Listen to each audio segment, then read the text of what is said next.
কারণ যে চিনি 2022 সেপ্টেম্বর যে exam নাখামানি STCT ni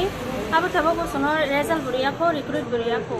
ngai abono song result mana ni mujong kha song je hotu juno exam na ha ka ba song result bunai na mujong nai ngai ni baga so cost ke kaisa kaisa exam crack khaina nenga song 1 year rok nango kaisa সময় nango ka bo hai time delin thangoi tongo mujong pori bo tongo ka tao pass khai bo song bo hai ma yang kai bukawo kisa cost nangai song oro phaijamani kisa suno dati recruit khaitu basini result song naina ma naina ni ongtho honoi phaijamani kisa oro gabono sar chairman babo malai khang ga borok sawo department ni okoro sinir bor khayo song sudu exam conduct sini khayo no gabono exam to conduct khayo to thik ase engai sar song bo jate sini ko sini singko sini CM sar jate jono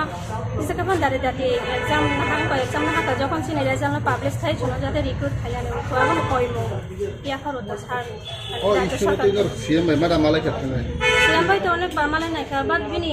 কিসা problem র মানে অসুবিধা তো দং না মানে বত করো কতর বা কিসা problem র দং না মালাই নাই টাইম র মায়াং দং না তা খাইনে বাগাই সং মালাই মায়া খ মালাই না তো চেষ্টা খাই দंगो যাতে তবো কি মিডিয়া থ্রু তুই ফনো বা নিউজ পেপার থ্রু তুই বানছিনি কক চিনি ফাং থাঙ্গै সবাই আংথু जों রেজাল্ট মানাই জন্য রিক্রুট খাইনানে অংথুতা আবনো কই মুতা সানি খানি চিনি রাজ্য সরকার আমাদের যে STCT 2022 এক্সাম হয়েছিল কিন্তু এখনো প্রায় 1 বছর যাবত এখনো রেজাল্ট পাই না সেই জন্য আমরা রাজ্য সরকারকে আমরা রিকোয়েস্ট করি যে যেন অতি সত্বর নিয়োগ প্রক্রিয়া সম্পন্ন করা হোক আমাদেরকে কারণ আমরা জানি সবাই গরিব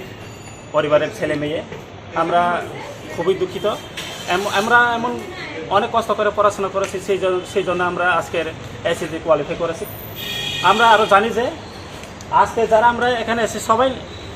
90 অ্যাবাভ 85 অ্যাবাভ এমন স্কোর করেছে সেই দেখে আমরা যদি এভাবে আমাদেরকে নিয়োগ বন্ধ করে রেখে দেওয়া হয় তাহলে আমরা কোথায় যাব আমরা কার কাছে যাব ম্যাক্সিমাম MA কমপ্লিট আমি নিজেই ডিএমসি কলেজে ফিলোসফি অনার্স নিয়ে 55 মার্কস অ্যাবাভ নিয়ে পাস করেছি আর ত্রিপুরা ইউনিভার্সিটিতে মাস্টার ডিগ্রি ফিলোসফি নিয়ে 70% নিয়ে পাস করেছি বিএড 85% নিয়ে পাস করেছি কিন্তু এভাবে আমাদেরকে নিয়োগ বন্ধ করে রেখে দেওয়া হয় তাহলে আমরা কোথায় যাব সেই জন্য আমরা রাজ্য সরকারকে রিকোয়েস্ট করি যে যেন আমাদের STCT 2022 সালে যে পরীক্ষা হয়েছিল এটা অতি সত্বর রেজাল্ট দিয়ে আমাদেরকে নিয়োগ করা হোক সেটাই আমাদের দাবি কারণ আমরা ভবিষ্যতে আমরা ছোটোবেলার সময় এইম আছে আমাদের স্বপ্ন আছে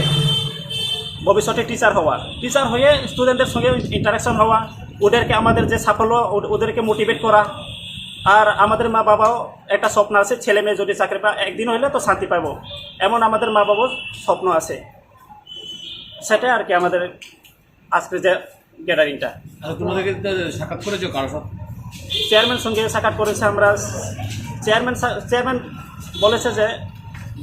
এটা ডিপার্টমেন্টের উপর, আমরা হচ্ছে জাস্ট তোমাদেরকে এক্সাম কন্ডাক্ট করেছে,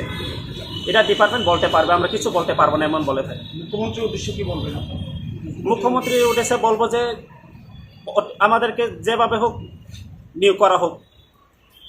অতি সত্তর রেজাল্ট দিয়ে আমাদেরকে নিয়োগ করা হোক, অতি সত্তর নিয়োগ প্রক্রিয়া সম্পন্ন করা হয়, সেটাই আমাদের দাবি। দেখা করছেন নি মুখ্যমন্ত্রীর সঙ্গে? বুঝি না, মুখ্যমন্ত্রীর সঙ্গে দেখা করছেন নি আপনার? আমরা অনেকবার অ্যাপয়েন্টমেন্ট নেওয়ার চেষ্টা করেছি, অ্যাপয়েন্টমেন্টও নিয়েছি, কিন্তু আমরা দেখা করার চান্স পাচ্ছি না। আমরা আর কত অপেক্ষা করতাম, আর কত বছর কত মাস অপেক্ষা করতাম আমরা। অনেকে এডস ধীরে ধীরে চলে যাচ্ছে, আর কত অপেক্ষা করতাম আমরা। পরবর্তী সময় তোমরা কি করবে? আমরা সবাই এডুকেটেড পার্সন, যদি এভাবে আমাদেরকে নিয়োগ বন্ধ করে রেখে আমরা কই যাবো? দিনে দিনে বেকার বাড়তেছে, দিনে দিনে এমন হইতেছে, আমরা খুবই দুঃখ লাগে। পরবর্তী সময় তোমরা আন্দোলন করার কোনো উদ্দেশ্য আছে? সেটাই আমরা রাজ্য সরকারকে রিকোয়েস্ট করে যে অতি সত্বর যদি রেজাল্ট না দেয় তো আমরা আরেকটা স্টেপ নিতে পারি, আমরা স্টেপ নেওয়ার চেষ্টা করতেছি আমরা, যদি অতি সত্বর নিয়োগ রেজাল্ট না দিই।